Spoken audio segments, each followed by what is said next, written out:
আমাকে উনি পদ্মা নদীতে চুবানোর জন্য পরামর্শ দিয়েছেন, দুবার চুবাতে হবে, যেন আবার খেয়াল রাখবে যেন মরে না যায়। দূরত্ব বলে খুব হালকা হয়ে যায় কথাটা। আমাদের এটা এমডি পদের জন্য পদ্মা সেতুর মতো সেতুর টাকা বন্ধ করেছে, তাকেও আবার পদ্মা নদীতে দিয়ে দুটো চুবলি দিয়ে উঠাই নেওয়া উচিত, মরে যাতে না যায়। ডক্টর মোহাম্মদ ইউনূসকে শেখ হাসিনা সহ্য করতে পারে না। শেখ হাসিনা যখনই সুযোগ পাবে তখনই ডক্টর ইউনূসের ক্ষতি করবে। এমনকি ডক্টর ইউনূসকে জানে মেরে ফেলতে শেখ হাসিনা এতটুকু দ্বিধাবোধ করবে না। হাসিনার যত বড় বড় শত্রু রয়েছে তার মধ্যে অন্যতম বড় শত্রু হচ্ছে ডক্টর মোহাম্মদ ইউনূস। কিন্তু কি কারণে শেখ হাসিনা ডক্টর ইউনূসকে সহ্য করতে পারে না?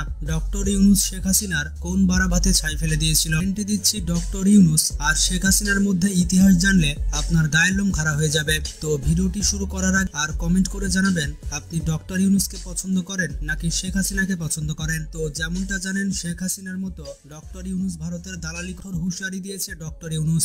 If you destabilize Bangladesh, it will spill over all around Bangladesh, including Myanmar and Seven Sisters and West Bengal. বাংলাদেশের দিকে চোখ তুলে তাকালে ভারতকে আস্ত রাখবেন না ডক্টর ইউনূস। বাংলাদেশের অভ্যন্তরীণ বিষয়গুলোতে ভারত হস্তক্ষেপ করতে চাইলে ভারতকে অস্থিতিশীল করে দিবে বাংলাদেশ। তবে এই প্রথম বাংলাদেশে তত্ত্বাবধায়ক সরকার আসেনি। এর আগে বেশ কয়েকবার বাংলাদেশে তত্ত্বাবধায়ক সরকার এসেছে। 2007 সালেও কিন্তু বাংলাদেশে তত্ত্বাবধায়ক সরকার হয়েছিল। সেই সরকারের প্রধান উপদেষ্টা ছিলেন বাংলাদেশ ব্যাংকের সাবেক গভর্নর ফখরুদ্দিন আহমেদ। ডক্টর ইউনূসের সাথে অনেক মিল রয়েছে ফখরুদ্দিন আহমেদের। এই দুইজনই ঢাকা বিশ্ববিদ্যালয়ের অর্থনীতি বিভাগ থেকে অনার্স এবং মাস্টার্স সম্পন্ন করেন। তারা দুইজনই ঢাকা বিশ্ববিদ্যালয় থেকে পাশ করে আমেরিকায় চলে যান গবেষণার জন্য। ডক্টর ইউনূসের মতোই ফখরুদ্দিন আহমেদ বাংলাদেশে ক্ষুদ্র ঋণ নিয়ে কাজ করেছেন। ফখরুদ্দিন আহমেদের তদারকি সরকারের সময় বাংলাদেশ আলোকিত হয়েছিল -2 ফর্মুলায়। সেইবারেও ডক্টর মোহাম্মদ ইউনূসের নাম ভেসে এসেছিল। শেখ হাসিনার সাথে ডক্টর ইউনূসের দ্বন্দ্ব এখান থেকেই শুরু হয়। 5 আগস্ট 2024 সালে বাংলাদেশ ত্যাগ করে শেখ হাসিনা। তার 3 দিন পর অর্থাৎ 8 আগস্ট 2024 সালে বাংলাদেশে পা রাখেন ডক্টর ইউনূস।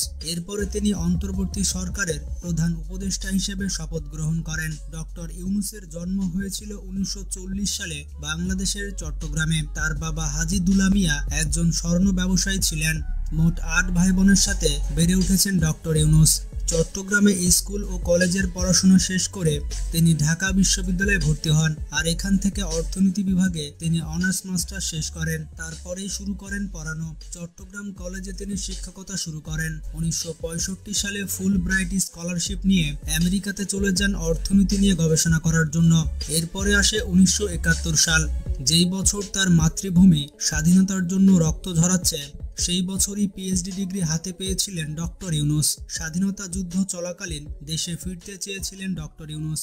আমেরিকা থেকে তিনি মুক্তিযুদ্ধের কাজে হাত লাগান। সেই সময় আরো 5 জন আমেরিকাবাসী পূর্ব বাংলার মানুষের সাথে মিশে সিটিজেন্স কমিটি, বাংলাদেশ তথ্য কেন্দ্র এবং একটি সংবাদপত্র চালাতেন ডক্টর ইউনূস। বাংলাদেশ স্বাধীন হওয়ার 1 বছরের মধ্যে 1972 সালে বাংলাদেশে ফিরে আসেন ইউনূস। দেশে ফিরে তিনি যোগ দেন তার এক সময়ের মেন্টর নুরুল ইসলামের নেতৃত্বাধীন প্ল্যানিং কমিশনে। ইউনূস তার আত্মজীবনীতে লিখেছেন, সেখানে সারাদিন বসে বসে খবরের কাগজ পড়া ছাড়া আর কোনো কাজ ছিল না তার।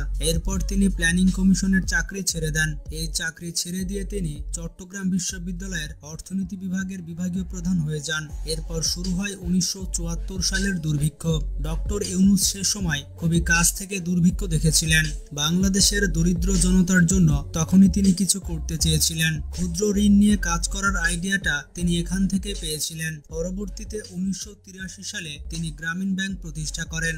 যে গরিব খেটে খাওয়া মানুষদের ধার দিতে চাইতো না কোনো ব্যাংক, তাদের জন্য ঋণের ব্যবস্থা করে এই গ্রামীণ ব্যাংক। ডক্টর ইউনূস মনে করেন ঋণ পাওয়া সকলেরই অধিকার। 2006 সালে নিচু তলার অর্থনৈতিক এবং সামাজিক উন্নয়নের কাজের জন্য নোবেল শান্তি পুরস্কার পান ডক্টর ইউনূস। ডক্টর ইউনূস যে বছরে নোবেল পুরস্কার পেয়েছিলেন সেই বছরই খালেদা জিয়ার সরকারের মেয়াদ শেষ হয়। তদারকি সরকারের মাথায় কে বসবেন তা নিয়ে বাংলাদেশে অনেক বিক্ষোভ ছড়ায়। সেই সময় পরিস্থিতি সামাল দেওয়ার জন্য মাঠে সেনাবাহিনী নামতে বাধ্য হয়। বাংলাদেশে জারি করা হয় জরুরি অবস্থা।